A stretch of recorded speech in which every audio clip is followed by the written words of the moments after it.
Hola, mi nombre es Alegre Rodolfo de Alba Bendaño, estoy cursando la ingeniería en mecatrónica. Este es mi tercer semestre y estoy estudiando electrónica.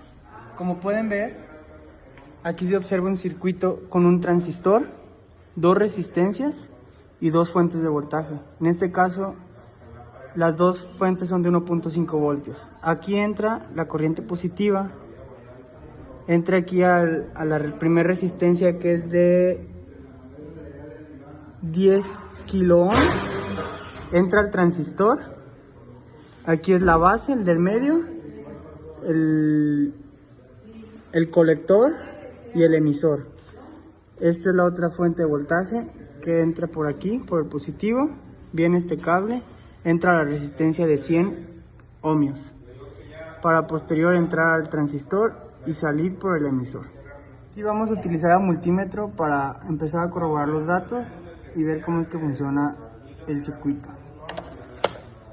Aquí vamos a medir cuánto voltaje cae en la resistencia de 10 kilo ohms.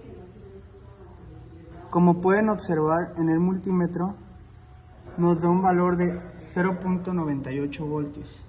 Esa es la caída que se tiene. Y en la resistencia 2 nos da un valor de 0.14 voltios. Y en el transistor tenemos un voltaje de 0.97, 0.98 de la base al emisor. Como pueden observar, aquí nos da un valor de 1.45 voltios. Para este circuito le aumentamos aquí 1.5 voltios, entonces aquí entran 3 voltios. De este lado se mantuvo igual.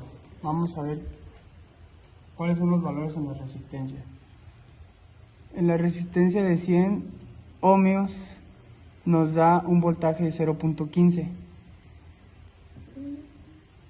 En el de 10 kilo ohmios nos da un voltaje de 0.98.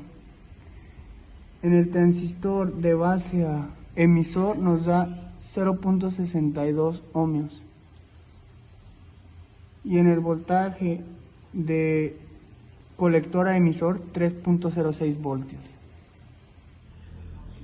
En este caso de la práctica, en el fuente 1 tenemos 3 voltios que vienen por aquí y le entran a esta resistencia.